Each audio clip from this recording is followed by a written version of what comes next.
deal, and I always welcome all brothers home because I respect everybody that did some time, stood 10 toes down, exactly, and didn't say nothing. Exactly. So I respect that. Exactly. And I don't think enough people respect that. Exactly. You know what I'm saying? Yeah, man, that's deep right there, what you said there, man, because if somebody put themselves in a position or whatever, not ultimately, if you made the decision consciously to do that, or whatever it is that you do, you know, be man enough not only to do it, but be man enough to serve your punishment behind it. It's consequences to every act, period, point blank.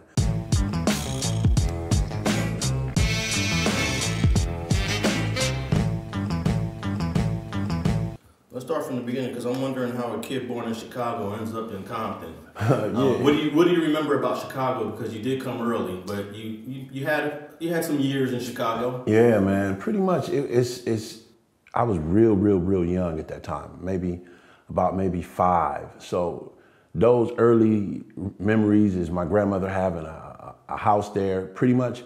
And, you know, we living with her and, you know, my mom at the time moving around, juggling jobs. My dad, you know, in and out or whatever not. I was real young. So, you know, he would come through every blue moon and, you know, pick me up. And, you know, it was a fractured relationship between my father, my mother, and our family. And then whenever I would go with him, I would be around his family. So it's a huge family on both sides. So, you know, that side of the family lived in the projects, you know, so I'd be my grandmother and all my, you know, nephews and all my cousins, just a huge side of the family on that side and a huge side on that side. So then real early out, we ended up moving to Mississippi.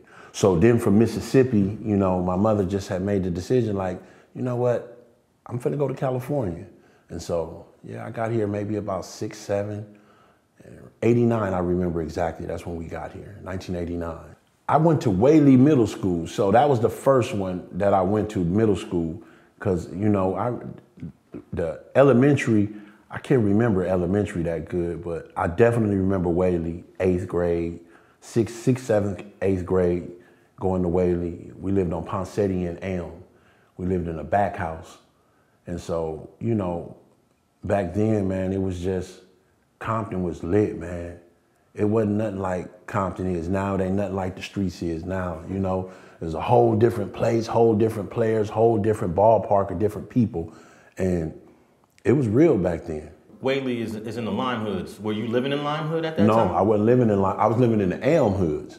So I lived on Poncetti and Elm. That's the Elms, because I come out this way, and by the time I get to Rosecrans, I make a right. It was a Wiener Schnitzel right there. So I would walk clean all the way down, cross Long Beach, the park right there, Ludus Park, and walk all the way clean down, and then... And Louis Burger? You passed Louis Burgers right there on Bullis. Yeah, I got my ass whipped over there by Louis Burgers, and I had a squabble over there again by the churches. So, yeah, it was real back then. Now, for those who don't know, that's the border between Ludus Park on one side and Ma Piru on the other side. And then on this side, if you go down Long Beach, the Santanas is over this way.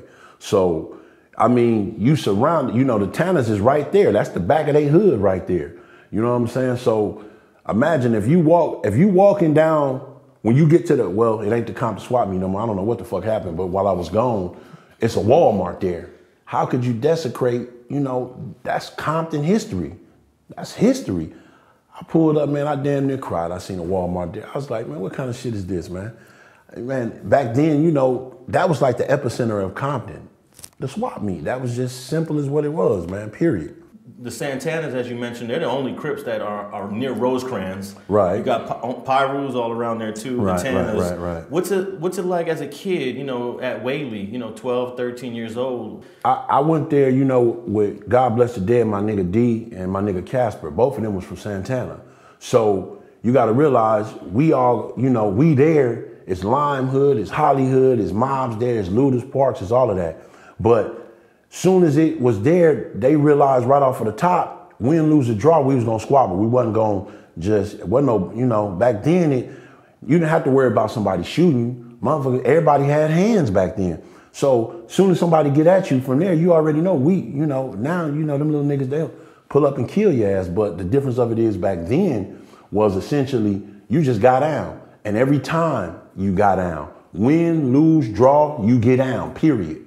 So that first year, 6th grade, man, you know, shit, we'll pull up to the dice game. They in a big ass dice game. We at the dice game. Fuck it, we shooting dice too. So this is pretty much, it wasn't respect given, it was respect that was earned. They knew anytime they got out of pocket, we gonna squabble. We got our ass whooped. We whooped ass. It wasn't, you know, and so it was a different type of, like, you know, you knew dude had, you know, that back then you had to have handles. You had to, you know, you couldn't just be, you know, wasn't no just pulling out no pistol. Everybody was squabbling. So everybody wanted to see where your shit was at. But yeah, it's totally different now. Were you bigger than most of the kids at your age? Yeah, I was already a big boy. So yeah, I already was big. So, you know, size was my advantage, but it also, you know, decreased my mobility as well. So, you know, you might squabble a smaller nigga, but he quicker. So even though I'm swinging these big ass blows, he's still tagging my ass. So, I mean, I gained a lot of respect for a lot of different dudes. Thanks for watching StreetTV.net. If you're not subscribed, please hit that button below and click the bell to receive alerts and notifications.